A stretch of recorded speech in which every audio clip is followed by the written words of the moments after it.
Hi friends, ఓం సాయిరామ్. బాబాగారి ఆశీస్సులు అందరిపైన ఉండాలని మనస్ఫూర్తిగా కోరుకుంటూ, అందరూ సుఖంగా సంతోషంగా ఆరోగ్యంగా ఉండాలని, ఆ బాబాగారి ఆశీస్సులు అందరిపైన ఉండాలని మనస్ఫూర్తిగా కోరుకుంటున్నానండి. ముందుగానండి అయితే ఈ వీడియోకి ఒక లైక్ ఇచ్చి వీడియో చూడడం అయితే ప్రారంభం చేయండి. తల్లి, ఈ గురువారం నాడు చూడగానే ఒక రంగు వస్త్రంలోని సాయిని పట్టుకో, నీ తలరాతను మార్చే రహస్యం ఒకటి చెప్తాను అని చెప్పి బాబాగారు ఒక మంచి సందేశాన్ని అందిస్తున్నారండి. ప్రతి ఒక్కరు కూడా బాబాగారు అంటే చాలా నమ్మకం కదండి. ప్రతి ఒక్కరు కూడా ఆలస్యం చేయకుండా ఈరోజు బాబాగారు అందిస్తున్న ఒక రంగు వస్త్రంలో ఉన్న బాబాగారిని పట్టుకోగలిగితే బాబాగారు మనకు ఒక సంతోషకరమైన శుభవార్తను అందిస్తున్నారంటున్నారు. కాబట్టి ప్రతి ఒక్కరూ ఆలస్యం చేయకుండా, మీకు పచ్చ రంగులో ఉన్న బాబాగారు కావాలా లేదా ఎర్రటి రంగులో ఉన్న డబ్బా బాబాగారు కావాలా, మనస్ఫూర్తిగా బాబాగారిని ఏం చెప్తున్నారు, ఈరోజు బాబాగారు ఎలాంటి సందేశాన్ని ఇవ్వబోతున్నారు, మనస్ఫూర్తిగా బాబాగారు అయితే తాకండి. మనసులో ఎలాంటి కల్మషం లేకుండా బాబాగారు ప్రతి క్షణం మన సమస్యలన్నీ చెప్పుకుంటూ ఉంటాం. ఏ సమస్య వచ్చినా మనకు బాబాగారు తోడుగా ఉన్నారు అని ప్రతి ఒక్కరూ బాబాగారితో ఏ విధంగా పంచుకుంటామో అదేవిధంగా ఈరోజు బాబాగారు అందించే ఈ సందేశం విన్న తర్వాత నిజంగా మన జీవితం సంతోషంగా రాబోతుంది అని ఎంతగానో ఆనందిస్తావు. బాబాగారికి కృతజ్ఞతలు కూడా చెప్పుకుంటావు. మరి బాబాగారు ఇచ్చే సందేశం ఇప్పుడు పూర్తిగా విని తెలుసుకుందాం. తల్లి, ఈ సాయి ఏ రంగు వస్త్రం ధరించినా కూడా ఈ సాయి చెప్పింది ఒకటే, గుర్తుపెట్టుకో, జీవిత సత్యాన్ని నేర్చుకో. ఇది ప్రతి మానవుడు చేస్తున్న తప్పు. ఎందుకు తెలుసుకోలేకపోతున్నారో అర్థం కావటం లేదు. ప్రతి క్షణం నేను సందేశం రూపంలో ఇస్తూనే ఉన్నాను, అయినా అర్థం చేసుకోవడం లేదు. నా బిడ్డలు నాకు సంతోషంగా ఉంటే ముందుగా సంతోషించేది ఈ బాబానే. ఎప్పుడైతే నా బిడ్డ కష్టంతో వచ్చి కన్నీరు కారుస్తుందో ఆ క్షణం నా గుండె తల్లడిల్లిపోతుంది బిడ్డ. ఎందుకంటే నా బిడ్డను ఈ సాయి కూడా సంతోషంగా ఉంటారు. నా బిడ్డలు బాగుంటేనే, ఎప్పుడైతే నమ్ముకున్న నా బిడ్డలు దుఃఖంతో నా మందిరానికి వస్తారో ఆ క్షణం వెంటనే వారి చెంతనే ఉండి వారి కష్ట సుఖాలన్నీ కూడా పంచుకుంటాను. అయినా నా బాబా ఏమీ చేయటం లేదు అని దీనంగా నా బిడ్డ ప్రాధేయపడుతుంది. ఒక్కసారి కళ్ళు తెరిచి చూడు తల్లి, ఎందుకంటే నీ బాబా నీతోనే ఉన్నాడు. ప్రతి క్షణం నీ మనస్సు నా నామజపమే చేస్తుంది. ఎప్పుడు ఏ కష్టం వచ్చినా, నీకు సంతోషం వచ్చినా ముందుగా నా బిడ్డ నాతో పంచుకుంటుంది. అది నాకు ఉన్నత స్థాయిని చూపిస్తుంది. నా బిడ్డలు ఎప్పుడూ కూడా ఉన్నత స్థాయిలో ఉండాలి అంటే నా కోరిక. కానీ చిన్న చిన్న పొరపాట్ల వలన, చిన్న చిన్న అగాధాల వలన నా బిడ్డ వెనకంజ వేస్తుంది, భయపడుతుంది. ముందుకు నడవాలంటేనే భయమేస్తుంది బాబా అంటుంది. కానీ ఈ బాబాను చూసి ఎందుకు భయపడతావు తల్లి? ఒక్కసారి సాయి అని పలకగానే నీ ముందు వాలిపోతాను కదా తల్లి, మరెందుకు భయపడుతున్నావు? నీ చుట్టూ ఉన్న వాళ్ళు ఎప్పుడు నిన్ను భయపెడుతూనే ఉంటారు. ఎప్పుడైతే నువ్వు భయపడతావో ఆ క్షణం వారు నీలో ఉన్న అసమర్థతని గుర్తించి ఇంకా హీనంగా మాట్లాడేలా చేస్తారు. ఆ క్షణం నువ్వు నీలో ఉన్న సామర్థ్యాన్ని కోల్పోకూడదు. నీలో ఉన్న కోపాన్ని అణుచుకొని ఆ క్షణం నన్ను కాదు అన్నది నువ్వు ముందడుగు వేస్తేనే నీకు నీ సాయి సంతోషాన్ని పంచుతాడు. ఎందుకంటే ఆ కష్టం నుండి బయట పడవేయడానికే నువ్వు ఈ పరీక్షలు నెగ్గాలి. తల్లి, ఏది ఏమైనా దైవ రహస్యం నీకు గుర్తుపెట్టుకో. దైవ చింతనను మునిగిపో. ఎప్పుడు ధర్మాన్ని అంటిపెట్టుకొని ఉండు.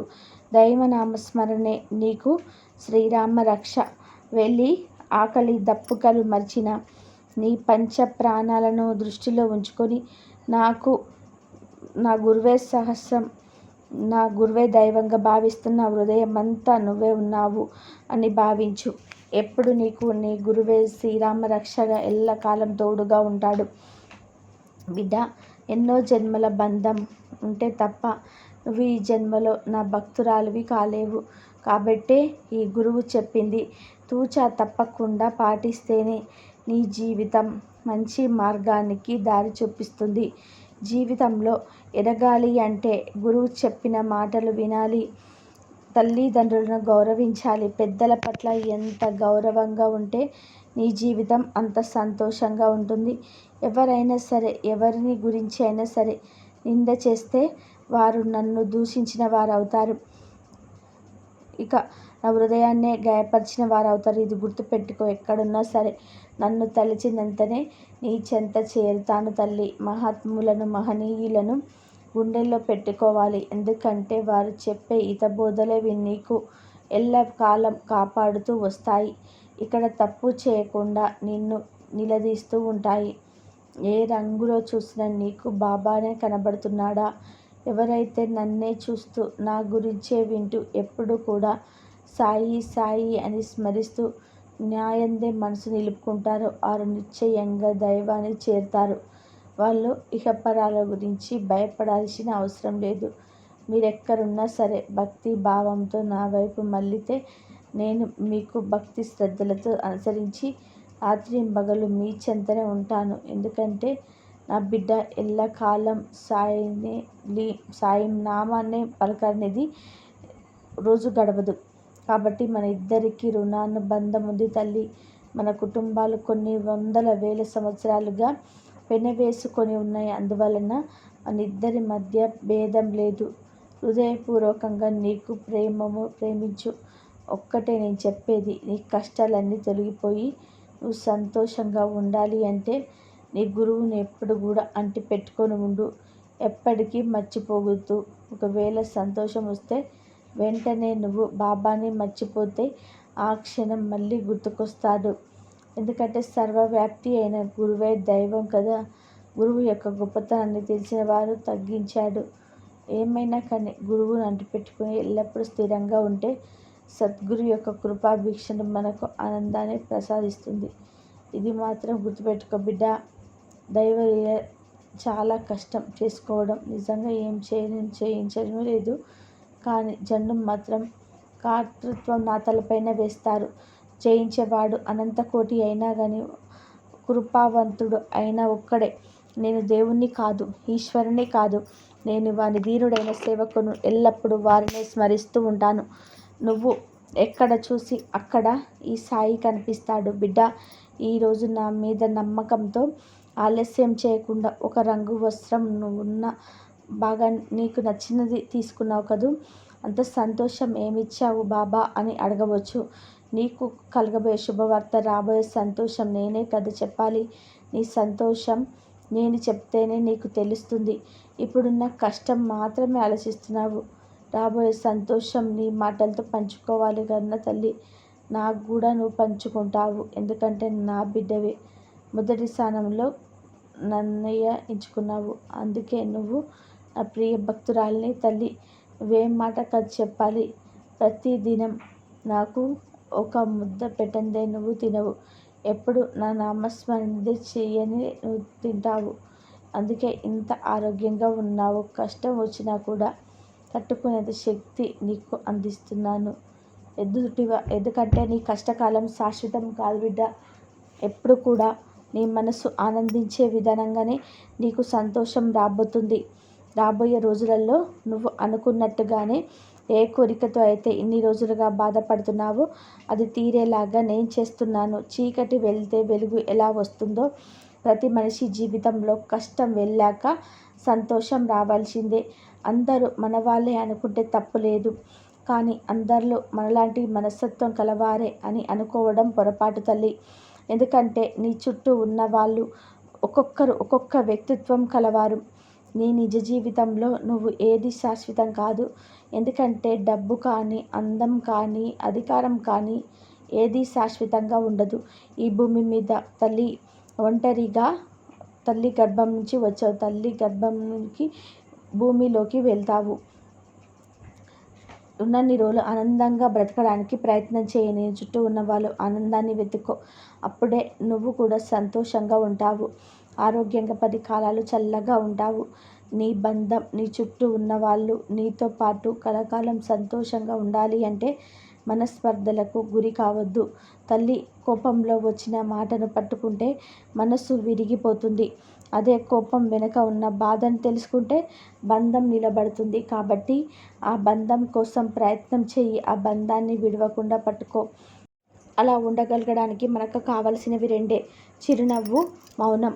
ఈ చిన్న చిరునవ్వును నవ్వగలిగితే అక్కడున్న బంధంలో ఎంత తేడా నీకు కనిపిస్తుందో తెలుసా బిడ్డ నీకు? నీ బంధంలో ఏదైనా తేడా వచ్చి చిన్న మనస్పర్ధలు జరిగినా కూడా అక్కడ నువ్వు ఉపయోగించవలసింది మౌనం. అక్కడ నువ్వు తగ్గినట్లయితే ఖచ్చితంగా నీ బంధం బలపడుతుంది. చిన్న చిరునవ్వుతో చాలా సమస్యలకు పరిష్కరించుకోవచ్చు. మౌనంతో చాలా సంవత్సరాలు రాకుండా చూసుకోవచ్చు. కాబట్టి వీటిని అదుపులో పెట్టుకొని, మనసులో పెట్టుకొని అణుచుకోగలిగితేనే నీకంట గొప్పవాళ్ళు ఎవరు ఉండారు తల్లి. నిన్ను చూసి అందరూ మెచ్చుకుంటారు. ఎవరు ఎదుటివారి నాశనాన్ని కోరుకుంటారో వారికి కూడా అలాంటి నాశనమే జరుగుతుంది. కాబట్టి నీ మనస్సును ఎప్పుడు కూడా చల్లటి ఉంతలాగా ఉంచుకోవాలి. అందుకే ఒకరికి మంచి చేయాలన్న ఆలోచన కలిగి ఉండాలి. అప్పుడే అందరికీ మంచి జరుగుతుంది. బిడ్డ, నీ మనస్సు ఎంతో కలత చెంది ఉంటే నీకు ఈ మాటలు ఊరటనిస్తాయి అనుకుంటున్నావా? ఈరోజు ఒక రంగు వస్త్రంలో ఉన్న బాబాని పట్టుకోమని చెప్పాను. నీకు ఏ రంగు వస్త్రంలో ఉన్న బాబాని తాకినా కూడా సంతోషకరమైన శుభవార్తని అందించబోతున్నానికి ఈ బాబా ఉన్నది.